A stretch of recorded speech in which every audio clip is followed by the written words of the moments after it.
allez voir que c'est captivant, c'est plus intéressant que le match.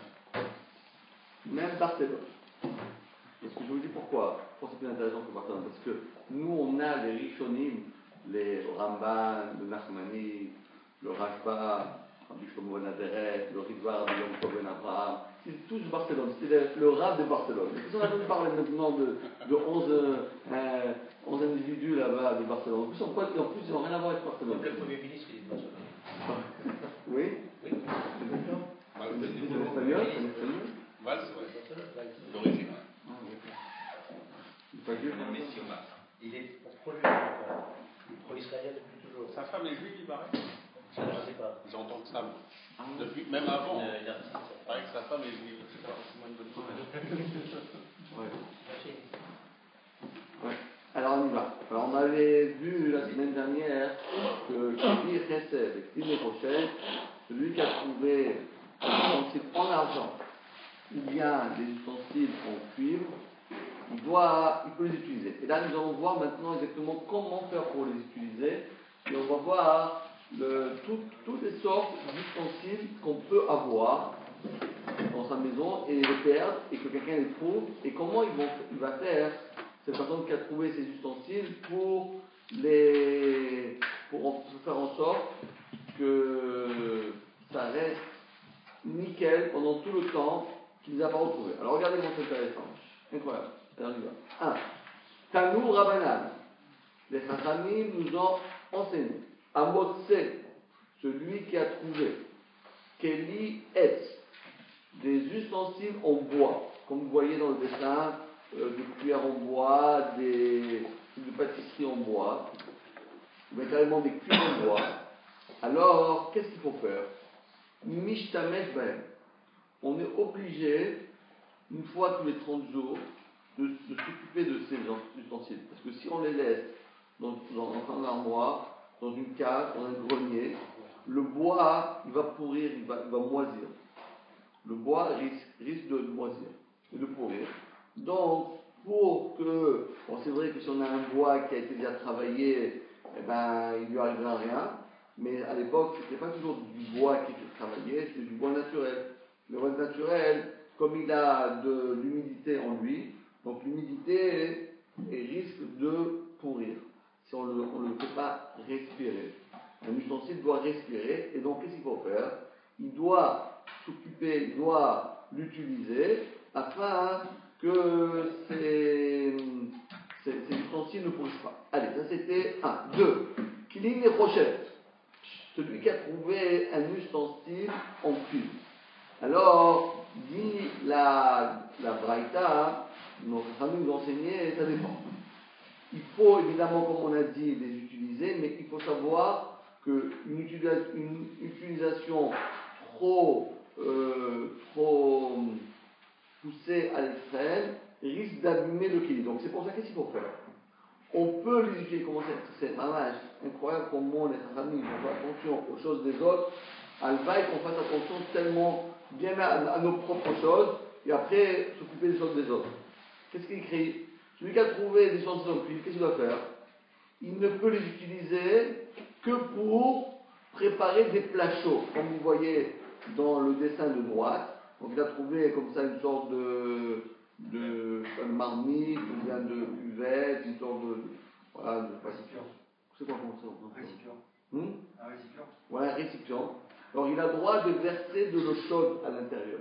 Mais par contre, il n'a pas le droit d'utiliser le réceptacle et de le faire carrément utiliser par le feu. Le placer sur le feu, pourquoi? Parce que automatiquement, comme c'est un kéli, un ustensile en cuivre, automatiquement le feu va l'user. Et donc on doit l'utiliser pour que le garder propre, le garder en forme, entre guillemets, mais on ne peut pas l'utiliser à une utilisation qui risque de détériorer quoi que ce soit. Donc on a décidé, tu peux mettre de l'eau chaude, mais tu ne vas pas faire bouillir, tu ne peux pas te mettre sous le feu. Parce qu'en mettant sous le feu, une marmite, quand on l'utilise sur le feu, au bout d'un moment, la marmite aussi, elle commence à perdre sa beauté, elle commence à perdre sa couleur, sa matière aussi. Donc c'est pour ça on peut l'utiliser à l'eau chaude, mais pas carrément le mettre sur le feu. Ça, c'est deux. Ça, c'était le cuivre. Troisième chose, quel est Chesed? Celui qui a trouvé un beau coche de Pessah. Vous avez des beaux coches en argent. Il a trouvé un beau coche comme ça. Il sort du soir du Seder, il rentre chez lui à la maison, parce qu'il est invité, il rentre chez lui, il voit dans la rue un beau coche en argent. Beau cadeau d'Hachem. Qu'est-ce que je fais? Mais il y a un siman. Un siman. Alors que je fais? Alors, Nishtamel Ba'em Betsonen. Tu as le droit de l'utiliser, de boire du vin et faire qui douche, mais aval au Bechamin. Mais tu n'utiliseras pas avec de l'eau chaude. Pourquoi? Parce que c'est une règle que l'argent ne supporte pas le chaud. Parce que le chaud, qu'est-ce qu'il fait? Il va noircir les ustensiles. De la même manière que, vous savez ça? Qu'il ne faut pas... Non? C'est la Gemara qui dit ça. C'est l'eau chaude, le chaud, il détériore les ustensiles en argent. Regardez les cuillères en argent, des fois il y a des cuillères en argent. Ça va être aussi tout seul, il faut mettre ce aussi tout seul. Ouais, ça fait de toute façon. Ça va les plus. Je sais pas si avec le choix. Déformé plutôt. Non. Déformé, Non, mashriran, c'est chachor. Mashriran. Je n'ai pas fait des études, je ne suis pas un spécialiste dans l'argent. Mais voilà, ça veut dire aussi. La journée d'Agmara, il fait chez mashriran. C'est un ustensile qui devient noir. Quatrième chose, maintenant, s'il a trouvé, comme vous voyez dans le dessin, magrifote, des pelles, des carboumotes, ou bien des petites hachettes, alors, Mishtamesh Ba'en Berach, il peut les utiliser avec des objets tendres, des aliments tendres, aval, l'obécaché.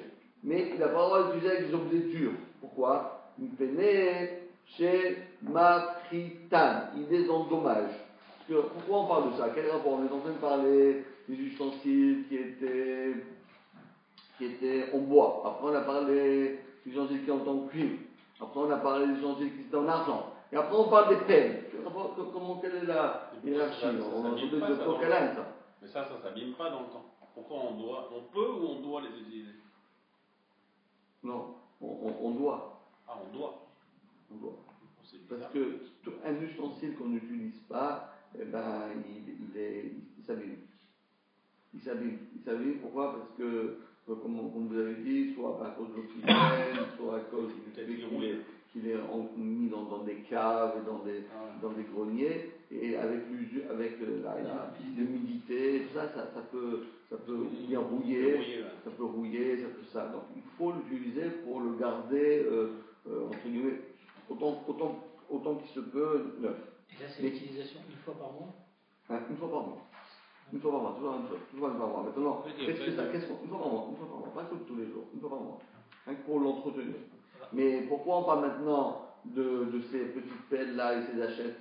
Pourquoi? Vous savez pourquoi? Parce que, comme vous voyez, rappelez-vous, à l'époque de la Gemara, le manger, c'est comme vous disiez à la Kaira. Vous comprenez ce que je dis, la Kaira? Ouais, vous comprenez. C'est-à-dire qu'à l'époque, les gens ne mangeaient que ce fruit-là que vous voyez dans le dessin, qui était appelé des figues séchées, qui étaient mis dans des fûts, et on les compressait, et ça tenait pendant tout l'hiver. Parce qu'il n'y avait pas de fruits en hiver. Aujourd'hui, c'est facile, on a des fruits. Mais à l'époque, regardez les 7 fruits d'Israël. Quels fruits vous allez manger? Les fruits d'Israël. Qu'est-ce que vous allez manger au mois de décembre? Il n'y a pas de fruits au mois de décembre. Vous allez acheter des pommes, il n'y a pas de pommes. Des oranges, vous allez trouver ça. Donc, il n'y avait pas d'orange. Il y avait les 7 fruits d'Israël. 1, 2, 3, 4, 5, 7. Il y avait 7 fruits d'Israël. Donc, les gens, qu'est-ce qu'ils faisaient? Ils ont magasiné des fruits dans leur maison qui peuvent durer pendant tout l'hiver. Et c'est quoi? C'était ces fameuses dattes. Les dattes compressées. Et les gens qui voulaient, donc ça devenait comme une sorte de pâte comme ça. Et on utilisait ces pelles, comme vous voyez là, ou bien ces hachettes là, pour sortir ces dates que vous voyez sur le dessin. Vous avez compris? C'est ça. Donc c'est le numéro 4. Pour revenir sur les Kesef par exemple. Ouais. Quand on trouve un objet comme ça, un kéli, est-ce qu'il n'y a pas, vu qu'on ne sait pas d'où il vient, est-ce qu'on ne doit pas le cachériser avant de l'utiliser? Ah, mais oui, mais à l'époque de la Gemara, on parle ici, comme on a déjà dit plusieurs fois, on parle dans un pays qui est que juif, que les gens ils sont tous cachers, dans un monde meilleur, quoi. On est dans un monde meilleur. Et c'est sûr que si on trouve ça aujourd'hui à Neuilly, on va savoir peut-être un goy, il y a 80%, je sais pas, et même s'il n'y a pas l'Europe des goyim, etc., donc ça compte pas. Mais on parle ici dans un, comme à l'époque, dans le Mela, ou dans chez l'Ashkenazim, là, le Shtetl, tout le monde vivait, tout le monde se connaissait, donc c'est ou bien lui, ou bien l'autre, ou bien ça ne peut pas aller très loin. Ça c'est 4. Maintenant, 5e chose, quel est Za'av Vekelis Ruchi. Celui qui a trouvé un ustensile en or, ou bien un ustensile en verre, alors là, l'or, c'est intéressant, hein. L'or et le verre, faut pas toucher. Pourquoi? Pas toucher. C'est vrai que parce que si tu touches le verre, il se casse, c'est foutu. Tu prends l'or et il se détériore, ben c'est foutu aussi. Donc qu'est-ce qu'il faut faire? C'est vrai que peut-être l'or, il jaunit l'or. Non. Il bouge pas. C'est une altération. Exactement. Il bouge pas. Il garde toujours la même couleur. C'est bien. C'est exactement ce qu'Alma a dit. C'est exactement ce qu'Alma a dit. Elle dit que l'or, c'est comme le verre. Il bouge pas. Le verre ne bouge pas. Il ne peut pas s'abîmer, il n'y a aucun. Il ne peut pas s'oxyder, il ne peut pas être altéré, ni sa couleur, ni son aspect extérieur. Ça reste nickel. Tu prends ton verre en or, tu le mets là-bas et tu attends à Cheyavo et Diaou. Ça qui vient et Navi. Parce que pour l'instant, c'est des choses que, dans ce cas-là, tout ce qu'on t'a permis de l'utiliser, c'est parce que tu fais du bien à l'objet, et donc automatiquement, par ricochet, tu fais du bien à son propriétaire. Mais là, dans ce cas-là, dans ces deux derniers cas, les clics là avec les escroqueries, ben, il n'y a rien, tu le gardes dans une armoire et tu attends qu'il vienne au Navi. Eh ben, donc moi je trouve que c'est intéressant parce que c'est exactement le sujet de Pessah. Parce que, d'ailleurs, Patrick a parlé justement de demain, on va parler de la fois Pessah. Ben, on va parler de ça, comment on cachérise le bois, comment on cachérise le cuivre, comment on cachérise l'argent, comment on cachérise le verre. Bon, je ne parlerai pas de comment on cachérise l'or, parce que je ne crois pas qu'il y en a tellement qui ont des verres en or ou des cuillères en or. Si, peut-être qu'il y en a qui ont des cuillères en or. Ça existe des cuillères en or. Des dents en or. Des dents en or. Ah ouais. Il faut les cachériser. À l'époque, il y avait des dents en or. Aujourd'hui, ça existe plus. Avant, c'est. En Russie, oui, il y en a beaucoup. Bon. Qu'aujourd'hui Les Arabes, les pays de l'Est. Les Arabes, non. Ah, trop bien trouvé, précieux. Quelque chose en or, en verre, on regarde jusqu'à il arrive, mais c'est transmissible, un héritage, ça, comment ça se passe? C'est l'héritage à ne pas toucher. C'est transmissible. En héritage, On est obligé de transmettre. Transmettre, mais il faut écrire, mais ça ne te touche pas. Donc si tu lui as dit, oh, mon père il a 2 verres en or, je te dis même pas le truc, mais c'est pas toi, touche pas. On ne doit pas payer de taxes là-dessus. Héritage. Droit de succession. Non, parce que c'est un devoir, ça ne nous appartient pas. On fait rien que la mitzvah d'Hachem de garder la chose pour son. Si un siman sur l'objet, on doit le rendre. Comment Si un siman sur l'objet, on doit le rendre. Non, on parle de ça. On ne parle que des objets qui ont un siman. Souvent, il n'est pas venu, personne, il n'est pas venu. Ah, d'accord. Et qu'est-ce qu'on fait? Non, quelque chose qui n'a pas de siman, si c'était comme aujourd'hui des choses qui sont fabriquées d'une manière dans des usines, dans des chaînes d'usines, des stylos, des verres comme tu sais même, ça ne compte pas ça. Parce qu'un verre, il y en a tellement, Duralex, un verre Duralex, et il y a des millions de verres Duralex. Personne ne peut te donner un siman, donc ça ne compte pas, c'est pas un siman. Donc si c'est pas un siman, tu peux le prendre pour toi. La différence par rapport à ce qu'on a vu jusqu'à présent, c'est qu'on ne pouvait pas en avoir un usufruit. Voilà. Par rapport au tapis, par rapport aux tapisseries, par rapport Exactement. Alors Mais là, ça, oui, parce que là, tu utilises, en réalité, c'est vrai que tu vas tirer un peu de profit, mais en réalité, c'est dans le but de ne pas l'abîmer. on aurait pu le laver, tout simplement. Laver, c'est pas suffisant. Astiquer avec des produits argenterie, oui. Mais bon, à l'époque, il n'y avait pas ça. Hein. À l'époque, il n'y avait pas de trucs de produits d'argenterie. Ok, alors on a bien compris les 5 types d'ustensiles qu'on peut trouver. Allez. Kederer Shamru Baveda, de la même manière que les Khamim ont donné des règles comment gérer un objet perdu, car Amrou Bepikadon. De la même manière, ils ont dit les Khamim par rapport à un objet qu'on a mis en dépôt chez une personne.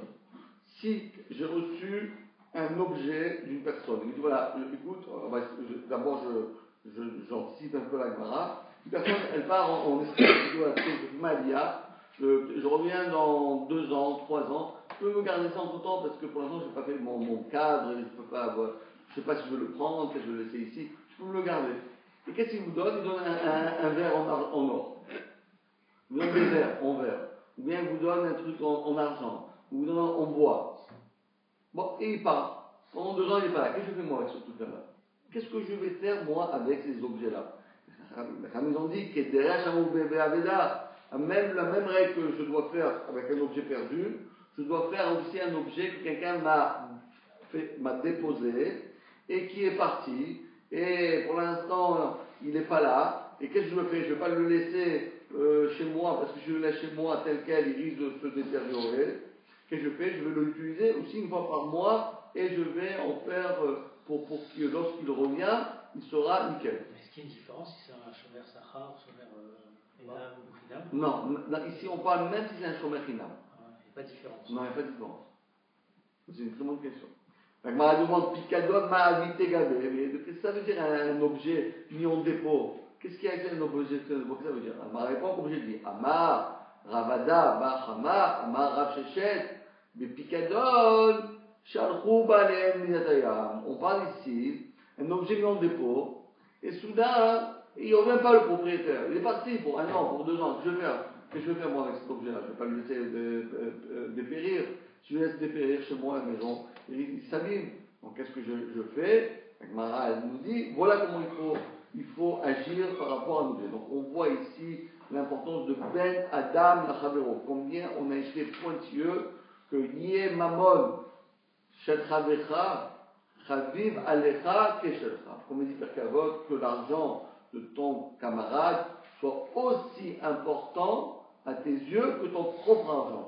Ton propre argent, tu ne veux pas le laisser détériorer. Et bien, ce qui appartient à autrui fait de même. Voilà la règle de ce soir. Alors, le Maïd. Maintenant, un nouveau sujet. Toujours sur la forme des objets trouvés, mais là, on va voir tout à fait un nouveau encore concept. Regardez, c'est un concept très intéressant. Comment la Torah, elle est rentrée dans la psychologie humaine, comment la Torah, elle a vraiment défini comment moi, trouveur, je dois m'occuper de l'objet trouvé. Matzah sac. Si quelqu'un dans la rue, il marche et il voit un sac. Un sac, comme c'est écrit en hébreu, c'est du français. Le français, l'hébreu, c'est la même chose. C'est drôle, hein? Sac, c'est sac. Sac, c'est un sac. Comme ça. Sac de poubelle, il a trouvé. Un sac. Au coupa. Ou bien il a trouvé une boîte. Mais chez un d'arcolitol, mais lui, il ne se promène pas dans la rue avec des sacs de poubelle, ou bien avec des caisses. C'est pas un déménageur, c'est pas un éboueur, il ne travaille pas à la mairie de nuit. Lui, ça se fait pas, lui, il ne se promène pas, il n'a pas l'habitude de transporter de telles, entre guillemets, marchandises, de telle manière. D'après son standing, c'est pas son truc de faire ça. Dit la Torah, Arezé loïtol. Très beau ça. Il n'y a pas de mitzvah, bien que l'objet, moi, qui ai perdu cet objet, même vous, quelqu'un le ramasse et le récupère et puis après revenir le chercher. Mais comme moi, qui a trouvé l'objet, j'ai pas l'habitude de prendre ces choses-là, me trimballer avec ces choses-là, et bien j'ai pas de mitzvah de Hashavat Aveda. Hashavat Aveda, je dois pas être plus royaliste que le roi. Est-ce que toi, si c'était la tienne, tu l'aurais pris, tu prends pas ça? Alors tu vas besoin de prendre pour toi-même. On va expliquer dans le cas de Même s'il y a un siman. Même s'il y a un siman. D'où ça prend ça? Mais la nuit, comment ça se fait? Pourtant c'est quelque chose qui vaut de l'argent. Et pourtant s'il y a un siman, et j'ai une mitzvah de Hashavat Aveda, des Tanour Abanam. Car, d'où est-ce qu'on sait ça? Parce que les Ramim nous ont enseigné dans une braïta. Il y a écrit dans la Torah, Et on a déjà vu plusieurs fois ce verset. C'est le verset, il n'y a pas beaucoup de versets dans la mitzvah de la Shabbat. Nous on parle de ça tout l'hiver, mais dans la Torah, ça a pris tout simplement un mot. Hein. Un verset, nous on ne s'arrête pas. Quoi. Et entre tout le verset, qu'est-ce qu'il dit? Ve'italamta. Traduction littérale du mot. Et tu te détourneras d'eux. Mitalamta. C'est mitalem. C'est comme le elem, c'est comme le olam. Quoi le olam? Le olam, c'est quelque chose qui est caché. On dit le monde, c'est un monde caché. Le olam, c'est le elem, c'est quelque chose qui est caché. Mitalamta. Tu dois, et des fois, la Torah nous dit, des fois, tu trouves quelque chose dans la rue, et tu as le droit de te détourner de cette chose-là. Ah bon? Ah bon? C'est un droit ou un devoir? C'est un droit. Pas un devoir. Non. C'est pas un devoir si tu veux être plus royaliste que le roi, tu as le droit. Mais on a le droit, ne te demande pas de devenir éboueur. Si tu marches dans la nuit, tu vois que les poubelles ont fait tomber, ça déborde des poubelles, tu trouves là-bas un truc, et ben non, moi je touche pas ça. Hein. Les poubelles, on ne le prend pas parce qu'il a jeté. Oui, ça aussi, c'est vrai. Ça aussi, bravo. On avait vu que si on trouve à côté des poubelles, non, mais là c'est un sac, on ne sait pas. Il a déposé. C'est pas un sac. Non, j'ai dit, je me suis allé trop loin. C'est une poubelle qu'il a mis dehors. C'est un sac comme ça. Mais c'est pas, il n'a pas mis dans l'endroit des poubelles. Il l'a posé comme ça. On ne sait pas. Peut-être, on ne sait pas. Mais en tout cas, moi, je n'ai pas l'habitude de porter ces choses-là. Alors la Torah nous dit que tu as le droit de te détourner. Des fois, tu as le droit et des fois, tu n'as pas le droit. Quelle est la règle? À Ketzat, ça dépend. Alors maintenant, on va trouver, on va voir 3 cas où une personne aurait le droit, même peut-être 4 cas, où il aurait le droit de fermer les yeux. Je vois quelque chose, moi je ne touche pas. Mais vas-y, ramasse-le. Non, je ne le ramasse pas. Mais t'as une mitzvah. Non, je ne touche pas. Mais vas-y. Mais qu'est-ce que ça te dérange? Je ne prends pas. Dans quel cas? Alors, on va voir 4 cas. Premier cas, Aya Kohen, moi je suis un Kohen. Et je passe devant un cimetière et je vois au-delà, par la porte du cimetière, par le muret du cimetière, je vois là-bas, je trouve là-bas un verre en or. Mais vas-y. Non, vas-y, prends le porteur. Non, vas-y pour le ramasser. Mais tu peux pas. Mais pourquoi tu peux pas? Mais je suis Cohen. D'accord, mais t'es Cohen. Mais t'as une mitzvah quand même. Avec le pauvre. Avec la même chose avec le pauvre. On ne peut pas faire une avéra pour faire une mitzvah. Bravo, on ne fait pas une avéra pour faire une mitzvah. Justement, Emma va dire ça que a priori, ce cas-là, il a l'air très simple. Dans le premier cas, un Kohen qui trouve un objet dans un cimetière, est-ce qu'il a une mitzvah d'aller le ramasser? Non, j'ai pas une mitzvah. J'ai pas une mitzvah. Mais tu fais une mitzvah, mais j'ai pas envie de faire une avéra parce que si je rentre dans un cimetière, il est sur une tombe. Si je rentre dans un cimetière, moi Kohen, je fais une avéra, donc je rentre pas. Tant pis pour le verre, tant pis pour le gosse. Premier cas. Comme on le voit ici. Ouais, il pourrait avoir le droit de demander à un non-Cohen de le ramasser. Ah oui, évidemment. Ça oui. Pour le sauver. C'est sûr qu'il a le droit. Mais lui, il n'y va pas. D'accord? Deuxième cas. O Shayazaken Ve'eno Lefik Vodo.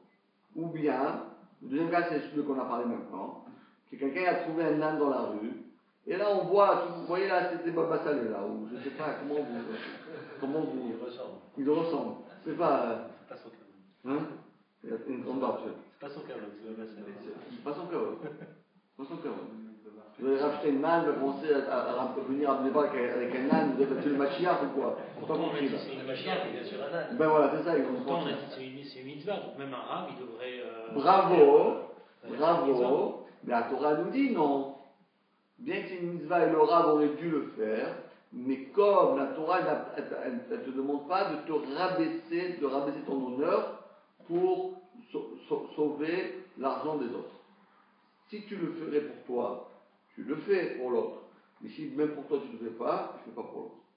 On ne te demande pas d'aller au-delà. Il étudie là ou pas? Il est en train d'étudier en marchant. Oui.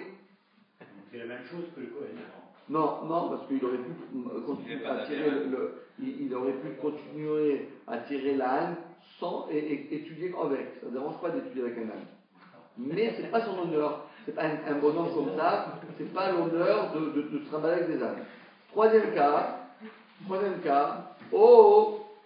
Chez Aya, chez Aïta, Melacha, chez l'eau, Merouba, Bichalero. Donc là, vous voyez, c'est qui ce bonhomme-là? C'est un docteur, un maître, grand professeur, maître de conférence à la Sorbonne, gros truc là. Et il marche dans la rue, il a rendez-vous avec Obama, etc. Ou bien avec M. Valls, et il a trouvé des œufs. Attendez, je ne peux pas, j'ai pas le temps avec les œufs, j'ai pas le temps. Alors on va calculer. Combien tu gagnes par heure? Moi je gagne le SMIC. Wow, tu sais que le SMIC n'a pas monté cette année. Donc c'est pas bon.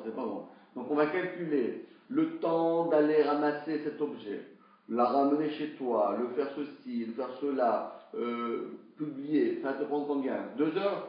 Tout, grosso modo, 2 heures. Combien tu gagnes? Calcule l'heure, combien tu es payé l'heure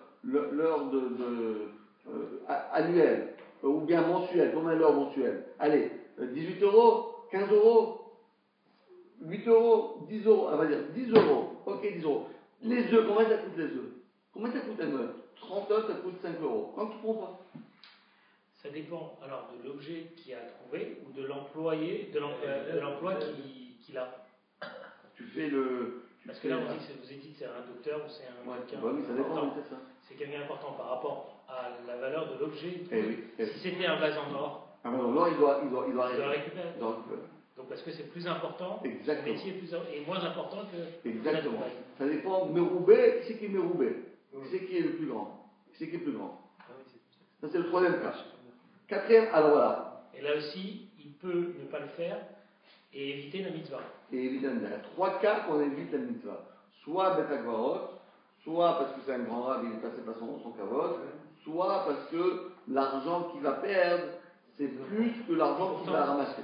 Mais là, et pourtant, tous les cas qu'on a vus avant, où on dit que jusqu'à que le propriétaire vienne et donc il va perdre beaucoup d'argent, etc. Oui. Là, on ne le dit pas et tu fais pas le mitzvah. Non, c'est pas pareil. Parce que lorsque tu l'as pris, maintenant tu t'es engagé. Et alors là, on ne calcule plus le temps que tu vas perdre. C'est pour ça la mitzvah. Donc quelqu'un qui n'a pas un métier aussi important, il trouve ce paquet d'œufs et le prend. D'accord? Et il va perdre beaucoup d'argent jusqu'à qu'Eliaouana vienne ou je ne sais quoi. D'accord? Non, c'est pas grave. Oui, on a dit, les œufs, on les vend, mais bon, les choses, qui n'a pas une valeur. Le paramètre de calcul, c'est au moment où tu le ramasses. Je le ramasse ou je ne le ramasse pas? Je regarde après les 3 critères. Je le ramasse ou je ne le ramasse pas? Est-ce que c'est pas mon caveau de ramasser? Est-ce que, comme on regarde les 3 critères, vous rappelez les 3 critères? Est-ce que je fais une navéra en les ramassant? Est-ce que c'est pas mon honneur? Est-ce que je perds de l'argent? Si ces 3 critères-là, ils ne sont pas là, je le ramasse. Après, tu vas perdre des heures et tu dois le garder chez toi pendant 1 an. On a vu sur le bête, ça c'est après. Ça après, tu as fait la mitzvah, tu la continues. Mais pour déclencher la mitzvah, il faut ces 3 paramètres. Le premier cas, il n'a pas le droit. Mais les deux ouais, le zaken et le refait, c'est. Exactement. Moi, je m'avais dit ça. Ça, c'est vrai. Qu'est-ce que tu dis? Je ne sais pas si on va le voir après, mais à quel moment on pourra dire, par exemple, les œufs sont périmés, on peut les jeter? Ah oui, mais ça, on avait vu déjà. Qu'est-ce qu'on doit faire quand on a des œufs? On doit les vendre avant qu'ils soient périmés. Parce que si tu les laisses périmer, donc tu n'es pas bien occupé de ces œufs. Donc on va les revendre. On a dit, on estime la valeur et on transforme ça en argent. Donc tu dis, voilà, des œufs, je ne veux pas les garder pendant 10 ans, ça va se faire. Je regarde la fin de la consommation, c'est le 15 avril. 15 avril, ou bien tu les vends, ou bien tu les utilises et tu mets l'argent contre valeur de ça. D'accord? La reine Neymar, dans ce cas-là, maintenant on a dit, des fois tu as le droit de te détourner d'eux. Dans quel cas la Torah elle parle? La Torah nous dit, tu as le droit de te détourner de l'objet perdu. De quel cas? Voilà les 3 cas. Ok? C'est ça. Maintenant la Gemara demande. En vérité, dans les 3 cas, est-ce que vraiment la Torah aurait dû intervenir? Est-ce qu'on n'aurait pas pu inventer, deviner tout seul les 3 cas? Alors, on va réfléchir sur les 3 cas. Le premier cas, c'était quoi? Le Kohen, il passait dans un cimetière, il voit là-bas un objet, et il se dit, je rentre pas. Attends, non, il rentre pas. Attends, et si la Torah, elle m'avait pas dit ça, je serais rentré moi? Est-ce que moi, en tant que Kohen, je serais rentré? Elle m'a demandé. Il m'a Kohen Bemet Agvarot. Mais Pshita, c'est sûr que je ne vais pas rentrer. Pourquoi? Comme a dit Patrick. Mais regarde tout ce que la Gemara a dit. Toi, tu as dit ça simplement, mais la Gemara est plus longue. Et ouais. D'accord. Parce que la Gemara, elle dit pourquoi? Parce que aller ramasser l'objet dans un objet, qu'est-ce que je fais? Je fais une mitzvah positive. Pourquoi? Parce que la Torah me demande, la Torah nous dit Hachev, Teshivem, Leachicha. Tu rendras à ton frère. Donc je fais une mitzvah. Quand je vais les finir, je mange les matzot, je mets la mezouza, je mets mon talit, j'étudie la Torah, je fais chez Israël, je rends l'objet. Je fais une mitzvah de la Torah. Bravo. 1. Mais maintenant, on va calculer. Si je rentre maintenant dans un cimetière, qu'est-ce que je fais? Je fais une avera. D'accord? Maintenant, qu'est-ce qui est le mieux? Faire une mitzvah ou bien de ne pas faire une avera? Parce que les deux, c'est la Torah. Parce que la Torah me met ici dans un dilemme. Pourquoi? Parce qu'elle me dit, voilà, va ramasser. Ramasse les objets perdus. Ramasse. Donc on a dit, ne rentre pas dans le cimetière. Attendez, maintenant j'ai un objet perdu dans le cimetière. Qu'est-ce que je fais? J'écoute A ou j'écoute B? J'ai deux ordres divins ensemble, qui viennent ensemble et qui m'interpellent et qui me disent des choses contradictoires. Qu'est-ce que je fais? Ma main droite, elle va ramasser l'objet et ma main gauche, elle rentre pas au cimetière. Comment je peux gérer ça? Ne pas faire l'erreur. Il y a un ordre. Mais c'est pourquoi? Il y a un ordre. Il y a un ordonnancement. Je ne peux pas parce que je suis Cohen. Oui, mais qui a dit que c'est comme ça? Je suis Cohen, je fais une mitzvah. On avait vu. Le cas du pauvre qui tendait la main. C'est ce cas-là qu'on a vu. Mais non, on explique. C'est la même chose, mais on explique dans la règle. La règle, c'est quoi? Parce que lorsque j'ai un ordre positif et un ordre négatif, lequel est le plus fort? C'est le négatif. Parce que Sourmera, d'abord, il ne faut pas faire Averot. Après, fais-moi des mitzvot. Quelqu'un dit, moi je fume Shabbat, mais je fais Kiddush. Ne fais pas Kiddush, ne fume pas. Non, mais moi, mon kiff Shabbat, c'est de fumer des cigares. Je ne connais pas, dites-moi une belle marque de cigares. Diplomate. Comment? Oui, diplomate. Mais moi, c'est mon kiff Shabbat. Shabbat, je me kiffe. Dimanche, fumer, ça ne m'intéresse pas. Lundi, c'est une catastrophe. Mardi, je vous dis même pas. Même quand il y a le match de Barcelone, ça ne me dit rien du tout. Quand est-ce que je me kiffe, moi? C'est après la dafina. Après une bonne dafina, un bon cigare diplomate, je ne dis même pas le kiff. Devant Barça. Devant Barça. Voilà, non, mais même pas. Non, Barça, Shabbat. Devant le match de Barça. Oui, moi, c'est ça que je disais. Mais Shabbat, lundi, mardi, Shabbat, c'est mieux. Alors la Torah nous dit, d'abord, ne fume pas. Ne fume pas Shabbat. D'abord, ne fume pas. Moi, ça me dit, mon kiff Shabbat, c'est de fumer. Alors, ne fais pas Shabbat. Parce que c'est irréversible, c'est irrattrapable. C'est irrattrapable. Non, c'est pas parce que c'est irrattrapable. Parce que d'abord, un homme dans la vie, il doit s'éloigner du mal. Après, il faut se rapprocher du bien. On ne peut pas se rapprocher du bien si on est dans le mal. C'est comme le Machal a dit. Quelqu'un, il a dit, moi, je suis tamé. Je vais au Mikvé. Je vais aller au Mikvé, vous savez là-bas, tu rentres au Mikvé, tu sors pur. Waouh, il a dit, c'est bien. Qu'est-ce qu'il a fait? Il a pris un serpent avec lui, il l'a attaché dans sa main. Il va au Mikvé, il se trompe. Ah, je suis bien maintenant. Ah, je suis bien. Mais, Khama, t'as un serpent dans la main. Jette le serpent, après tu vas au Mikvé. Mais si tu es au Mikvé avec le serpent, ça ne sert à rien le Mikvé. D'abord, on enlève le mal, et après on fait le bien. On ne peut pas dire, je fais du bien et tu gardes le mal. D'abord, débarrasse-toi du mal. Après, tu peux... Est-ce que le faire le bien, c'est pas une façon de commencer à se débarrasser du mal? Ce que vous dites, c'est très intéressant, mais... je vais vous dire. Mais David Améler, il a dit, Sourmera va c'est tôt. Baket Shalom, il nous a dit l'ordre. D'abord, Soumera. D'abord, il faut. Après, c'est top. David Améler, on le dit tous les matins, tous les Shabbats matin à la Tfila, dans le Teilim, avant de dire Baruch Shama, on dit Soumera, c'est top. Baket Shalom, comme ça, c'est l'ordre. D'abord, Soumera. C'est vrai qu'aujourd'hui, pour les balais Tchouva, ce que vous dites vous, pour les balais Tchouva, aujourd'hui, on essaye, comme vous savez, aujourd'hui, on fait des séminaires de balais Tchouva, ils viennent, on leur fait des conférences, etc., etc. Dans ce cas-là, on essaye de les encourager à faire le bien, et par le bien, ils enlèvent parce qu'ils ont tellement de mal. Si on commence à leur dire enlève enlève tes boucles d'oreilles, enlève ta queue de cheval, voilà, laisse-moi tranquille. C'est trop dur. Donc il dit, tu sais quoi, garde ta queue de cheval, garde tes piercings, garde tout. Mais tant que je vous demande ma queue de cheval. Aujourd'hui, il y a une autre approche de faire la tchouva. Des fois, on se permet de faire, commencer par. Mais dans l'ordre chronologique, c'est comme ça. En tout cas, par rapport à l'ordre d'Hachem, lorsque Hachem vient nous dit, ne rentre pas dans un cimetière et ramasse l'objet, quand il y a des choses qui se contredisent, qui je choisis? Je choisis d'abord de ne pas faire une avera. C'est ce qu'on appelle mitzvah ba el avera. Faire une mitzvah en faisant une avera, merci beaucoup. Premièrement. Deuxièmement, vetu lodachinat isura mekabel mamona. Et en passant ça, ici, c'est un autre problème. Parce que qu'est-ce que j'ai? J'ai une mitzvah de ramasser l'objet perdu. Ok. Mais ramasser l'objet perdu, qu'est-ce que la personne doit perdre? 100 euros, 200 euros. Combien ça coûte déjà ce qu'il a perdu? Allez, 500 euros il a perdu, 1000 euros. Ok, 10 000 euros, ok, voilà, il a perdu ça.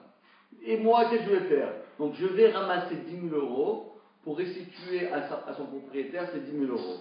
Donc maximum, si je les ramasse pas, il va perdre 10 000 euros le bonhomme là. Et moi, qu'est-ce que je vais faire? Je ne perds pas un neshama. Lui, il perd 10 000 euros et moi, qu'est-ce que je vais faire? Je suis en train de brûler mon âme.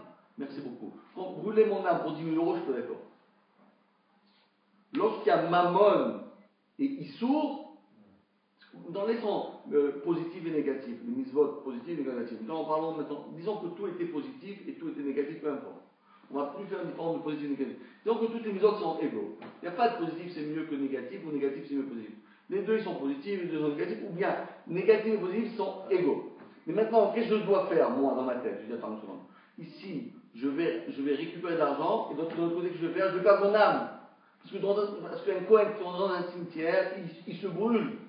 Il brûle son âme. Merci beaucoup. Mamona et Issour, ça ne fait pas photo. Ça ne fait pas photo. On n'a pas besoin d'arbitre là-dedans.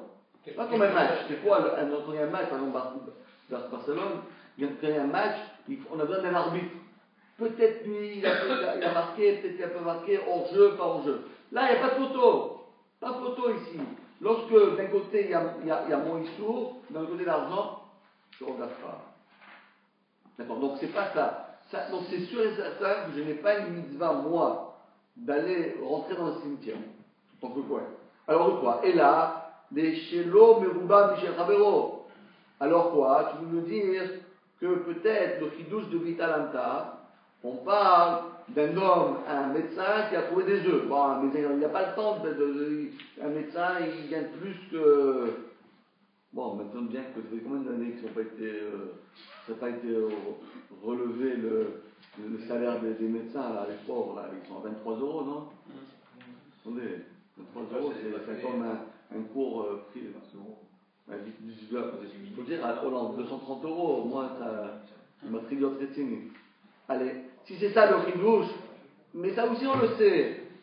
Ça aussi, si moi, est-ce que moi, je dois faire de l'argent pour ramasser, je dois faire 10 000 euros pour ramasser 5 euros? Est-ce que j'ai une mitzvah? Voilà.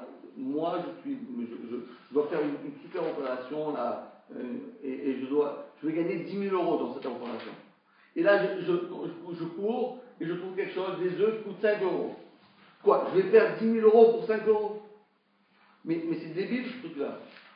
Est-ce que la Torah vient de me dire ne perds pas 10 000 et ne perds pas 10 000? C'est évident. Pourquoi? On le sait déjà. Pourquoi? Damar Ebuda Efet Kilo Yé Becha Evion. Hachem nous dit dans la Torah, parmi toi, il n'y aura pas de pauvres. Ça veut dire quoi? Shelcha Kodem Leshel Kol Adam.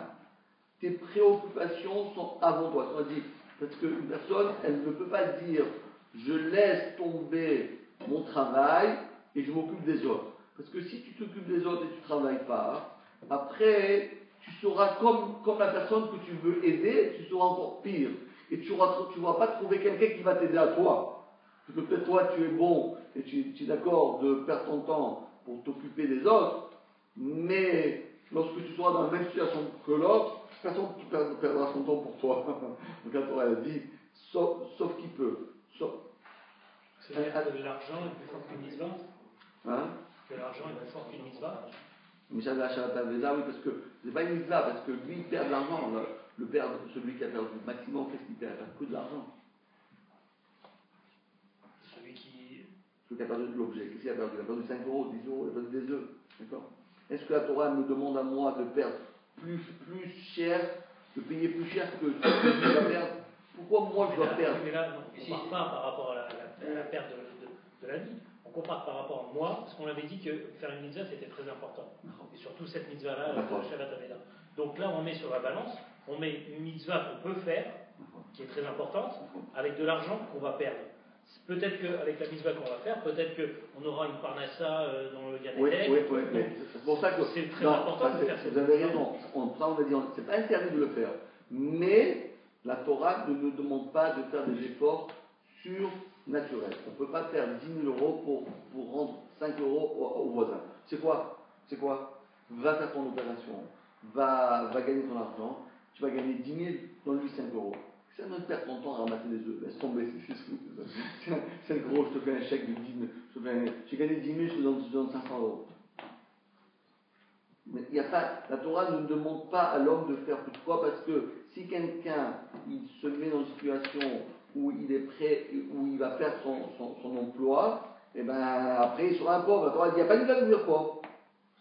Il n'y a aucune mitzvah dans la Torah de devenir pauvre. Mais l'arabe, il aurait le droit de les ramasser. Il a le droit. Il aurait le droit même s'il sait qu'il va avoir une grande perte pour lui. Il a le droit. Parce qu'un homme, il a le droit d'aujourd'hui jouer au poker et de jouer au loto et tout perdre. Ici, à quoi il passe? Mais c'est pas ça qu'il faut faire. Si c'est le contraire. Si mais voilà, c'est ce qu'il va trouver, l'argent de l'autre, supérieur à ce qu'il va faire lui. C'est sûr qu'il doit le faire. Il doit le faire. Ah oui. Même si c'est pas pour ça, c'est pas son argent. Ah ouais, mais là, il est obligé de le rendre. Il est pas obligé. Si un gars il passe devant un cimetière où quelqu'un a blessé très gravement blessé, mais qui est tout seul, que s'il n'intervient pas, il va mourir. Ah, c'est ça, sûr. En effet. Il doit rentrer au cimetière. Ça va rentrer. Il doit rentrer au cimetière. Voilà. C'est ce qu'on appelle chassid choté. C'est quoi un chassid qui est un fou? C'est quoi? Il marche devant sur une plage, il voit une femme qui est en train de se dire non, on n'a pas le droit de regarder les femmes. Attends une seconde, non, mais on n'a pas le droit, ça sauve. Chassid choté, va, saute, sauve-la. Qu'est-ce que tu vas dire en train de maintenant faire des. Ça, c'est ce qu'on appelle un chassid choté. Pourquoi? Parce que la Torah nous. Alors, mais ce qui est intéressant ici, c'est que la Torah nous demande de ne. C'est ce qu'il disait le Rabbi Srassanter, la première mitzvah de la Torah. Laquelle c'est la première mitzvah de la Torah? Tout le monde va me répondre, c'est quoi? De se marier. Hein? Voilà, bravo. Ok. Et Rabbi Srassanter, il a dit la première mitzvah, celle qui devance la Torah, c'est grâce à elle qu'on peut étudier la Torah, c'est de ne pas être un homme qui est sot. Il ne faut pas être sot, il ne faut pas être bête. Il faut être intelligent. Continuons. Shelcha, Kodem, Shel Kolada. Parce que tes préoccupations voilà, par rapport à n'importe qui. Et là, quel est le chidouche de la Torah? Pour la Torah, la Divita Lamta, pour nous dire Zaken Vilifigodo. C'était le cas intermédiaire. Le cas intermédiaire, c'était quoi? C'était le bonhomme qui est en train d'étudier, c'était un grand rave, et il voit un truc, un âne. Moi, je ne m'occupe pas des ânes. C'est pas mon truc, je ne suis pas dans les ânes. Laisse-moi tranquille. Moi, je suis d'accord pour les ânes. Je ne suis pas. Imagine-toi. Et en plus, imaginez-vous un instant que l'âne ne peut pas bouger. Qu'est-ce que je vais faire? Il est têtu comme un âne. Je ne peux pas passer 3 heures. C'est pas mon truc. Je ne sais pas comment gérer les ânes. La Torah dit dans ce cas-là, t'es pas tôt. Voilà. Mais, Amar Rabba, Ikisha Rabba. Mais par contre, si tu as dit, bon, je vais essayer. Rabbi a dit, bon, je vais essayer. Il a pris un bâton et il a commencé à taper sur l'âne. Allez, viens. Il a dit, bon, ça va prendre 2 minutes et après, il voit qu'elle ne bouge pas. Bon, je laisse tomber. Ah non, mon cher ami. Si tu as commencé, là, tu la prends, tu passes 3 heures, 4 heures, 5 heures, tu le prends et tu l'amènes. Même si tu n'arrives pas à le faire bouger, tu le prends sur le dos, tu l'amènes à la maison. Ça pèse lourd, hein, mais je ne dis même pas. Et la Gemara raconte une belle histoire en terminant avec ça. Abaye, il y avait une fois Abaye, moi je vous dis, vous dites toujours Barcelone. Voilà, c'est ça le truc. Voilà, ici il y a un match. Regardez un peu l'histoire qu'il y a ici. C'est une histoire. Il y a une marocaine entre Rabat, Abaye et Rabat. Voilà, c'est plus que ça. Qui c'est qui va gagner? On va voir tout de suite. Abaye, un jour, Abaye était assis devant Rabat. Et Chaza, les Anar, Izé des Kaimou. Et il a vu soudain, Abaye c'était un grand maître, c'était le maître de la Gemara. Il n'y a pas un dab dans la Gemara où il n'y a pas ou bien Abaye ou Rabat. Donc ils apparaissent 2600 fois, parce qu'il y a 2600 dapim. 2600 dapim dans le chat. Alors qu'est-ce qui s'est passé? Il était en train d'étudier avec son maître, Rabat, et soudain, qu'est-ce qu'il voit? Il voit des chèvres. Il était perdu. Qu'est-ce qu'il a fait? Il dit, je vais les restituer à leur propriétaire. Qu'est-ce qu'il a fait? Il savait que le berger, il était dans cette direction. Il a pris une motte de terre, il a lancé dans le troupeau pour que tous les chèvres, ils vont dans une direction. Et voilà le malheureux Abaye, il n'était pas un grand joueur, parce que, oui, il jouait aussi au foot. Voilà, je disais que c'est Il joue au basket. Hein? C'est du basket, là, c'est vrai. C'est du basket, ou bien du rugby. Alors, qu'est-ce qui s'est passé? Et il n'est pas arrivé. Il n'est pas arrivé à les faire bouger de leur place pour qu'ils se dirigent vers le berger qu'ils avaient perdu de vue. Alors, alors Rabbi m'a dit, mon cher ami, c'est fini maintenant. Tu vas courir, attraper chaque petite chèvre et tu vas le rendre à son propriétaire. Mais non, mais moi je voulais faire.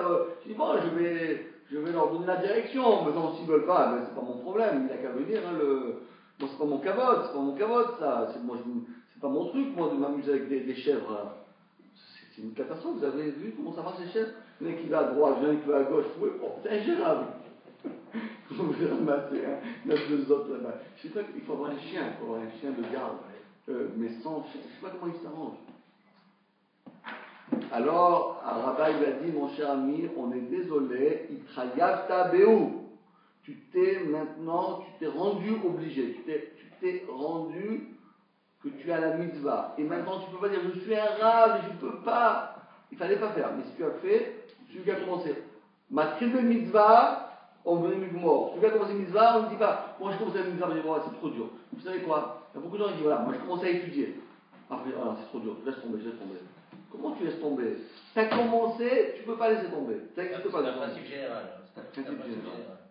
Jamais on laisse quelque chose. C'est ça qui est appliqué là. Il a commencé la mitzvah, donc il doit aller jusqu'au bout. Tu t'es imposé. Bien qu'en réalité, il n'a même pas vraiment commencé parce qu'il ne les a pas vraiment levés, il n'a rien fait. Il a fait un signe. Mais malgré tout, tu as voulu faire la mitzvah, on ne peut plus t'arrêter. Même dans l'intention aussi. Non, il faut l'action. Alors, lève-toi et ramène-les. Bravo les amis. Voilà. D'accord. Alors, Bezat Hashem, donc on va faire un petit arrêt là pour la fête de Pessah, et on reprend Bezat Hashem après Pessah. Et une bonne nouvelle que Patrick va nous dire, c'est qu'après Pessah, Bezat Hashem,